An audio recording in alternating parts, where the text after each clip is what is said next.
Salut à tous, aujourd'hui petite vidéo pour vous faire un tuto sur DaVinci Resolve pour vous montrer comment je passe ma colorimétrie d'un plan qui ressemble à ça à un plan qui ressemble à ça. Et vous allez voir, c'est pas si compliqué que ça. Donc on se retrouve sur DaVinci Resolve. Ici on a notre plan filmé en S-Log3, S-Gamut 3 Ciné avec une FX3. La première chose que je vais faire, c'est venir créer ma structure de nœuds. Donc avec option S, je viens créer 6 nœuds. Le premier je vais le renommer In, l'avant-dernier je vais le renommer Out.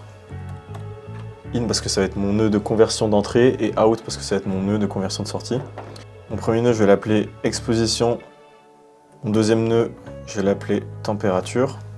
Mon troisième nœud, Saturation.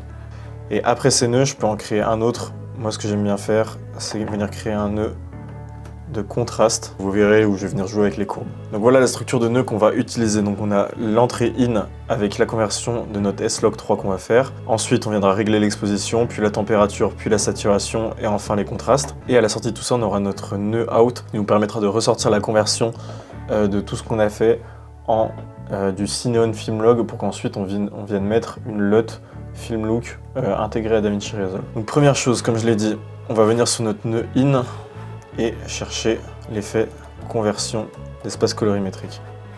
Donc notre espace colorimétrique source c'est du S-Gamut 3 Ciné, le gamma c'est du S-Log3. Et là nous ce qu'on veut dans nos 4 nœuds qui sont ici, donc qui sont entre le in et le out, c'est de pouvoir travailler dans un espace colorimétrique avec le maximum de flexibilité pour qu'on puisse venir faire des corrections bien précises sur ce qu'on veut.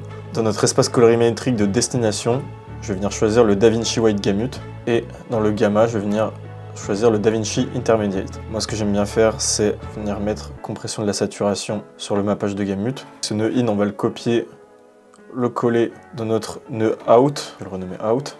Et donc je viens échanger mes deux entrées et sorties. Et par contre cette fois-ci en sortie, à la place de mettre du S-Gamut 3 Ciné, je vais venir mettre du Reg 709, puis du Cineon Filmlog, ce qui va nous permettre dans le prochain nœud de venir mettre une LUT DaVinci Resolve Filmlook. Donc les LUT, vous avez plusieurs moyens de les retrouver, soit directement par clic droit, LUT, Filmlook. Et ici on a toutes les LUT en Reg 709, ou alors par ce petit panneau, Filmlook. Pour ce plan, je vais venir prendre le Reg 709 Fujifilm D55. Ce que j'aime bien faire aussi généralement avant d'attaquer mes modifications, c'est de venir ajouter une lueur diffuse, mais vous allez voir que je le fais un peu différemment. En fait, ce que je vais faire dans ma lueur diffuse, c'est que je vais aller dans Advanced Controls, et à la place de ajouter, je vais venir le mettre en surimpression. Donc là, ça ressemble pas à grand chose, mais c'est parce qu'il faut baisser le seuil de brillance à ce niveau-là. Ça, c'est une technique que j'ai vue par le créateur Loris Maric, que je vous conseille de regarder si vous voulez vraiment vous améliorer en colorimétrie.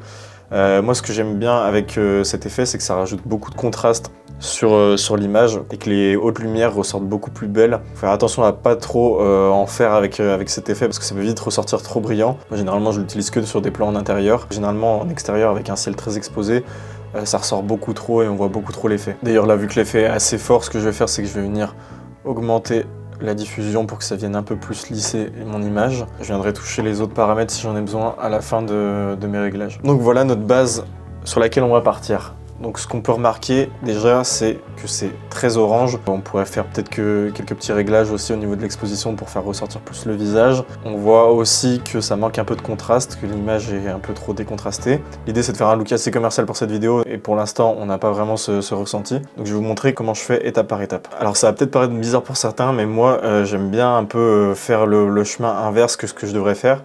Là par exemple, vu que l'image est plutôt décontrastée, j'aime bien venir commencer par mettre mon contraste d'abord sur mon image. Donc pour ça, on va dans l'onglet courbe pour venir faire cette fameuse courbe en S qui va nous donner pas mal de contraste. Ce que je vais faire ensuite dans un second temps, ça va être de régler ma température. On a une température qui est beaucoup trop chaude pour le résultat qu'on voudrait avoir. On va venir régler ça dans un premier temps pour rajouter du bleu et venir également rajouter un peu de vert.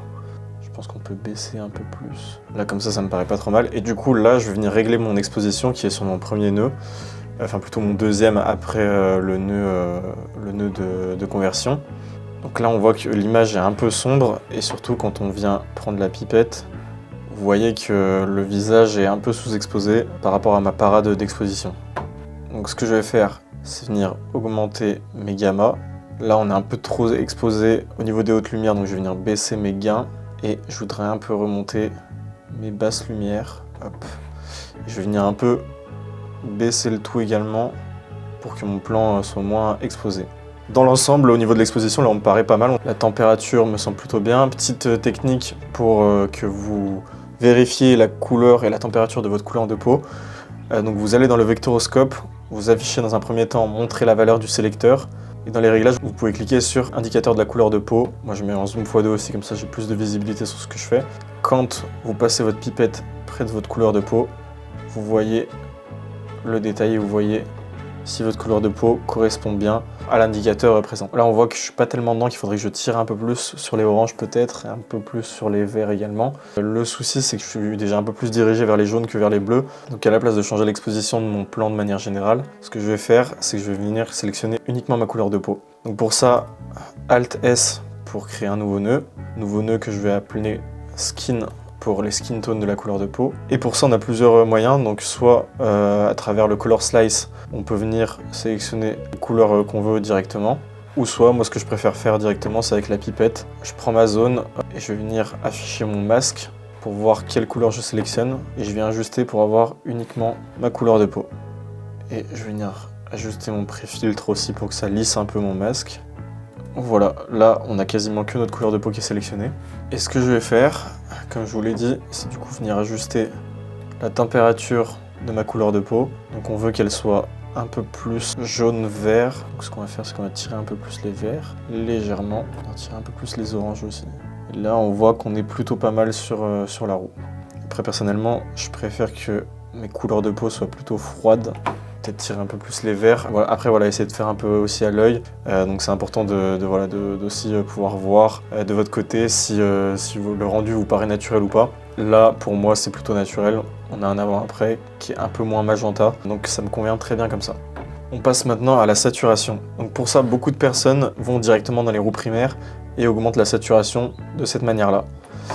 Sauf que c'est pas le meilleur moyen de le faire et aujourd'hui je vais vous montrer comment on peut faire ça de manière bien plus belle et bien plus précise pour que votre rendu soit de meilleure qualité. Donc ce qu'on fait, c'est qu'on fait clic droit sur notre nœud.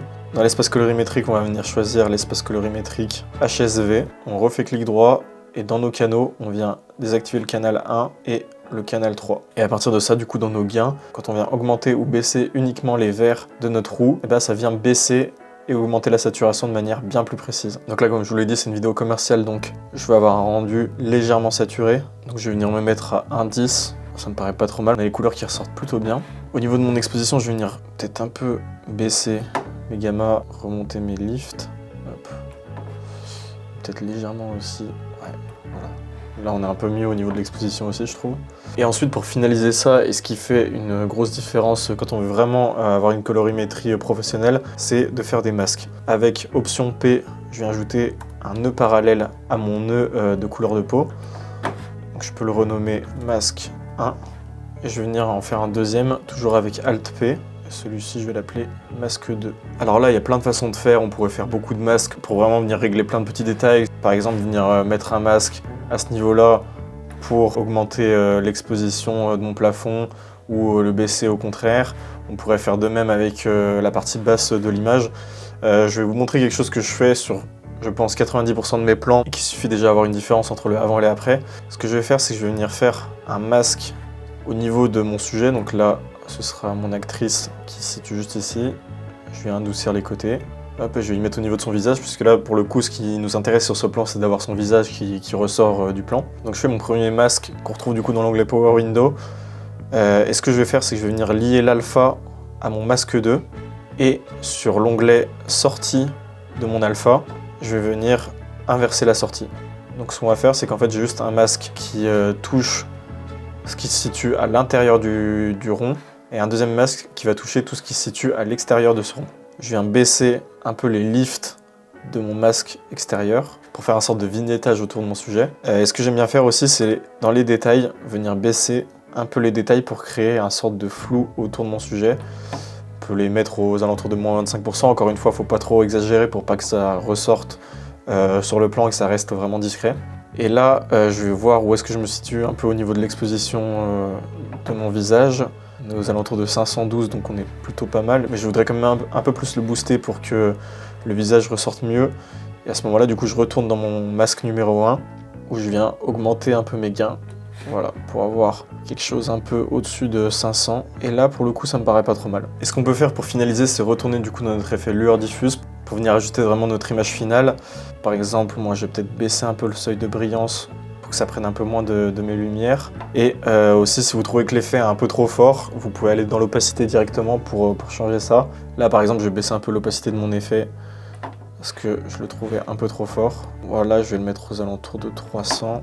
Voilà, on voit le avant-après, on voit que ça vient rajouter pas mal de contraste sur toute la partie sombre de mon image, et que ça vient donner cet effet un peu de diffusion sur toutes mes hautes lumières. Et donc voilà le avant et le après colorimétrie de ce plan. N'hésitez pas à me dire si vous en voulez d'autres pour que je vous montre différentes techniques de colorimétrie. En tout cas voilà, moi sur mes projets je fonctionne principalement de cette manière, et si vous pensez que j'ai peut-être oublié d'aborder certains réglages, surtout n'hésitez pas à me le dire en commentaire.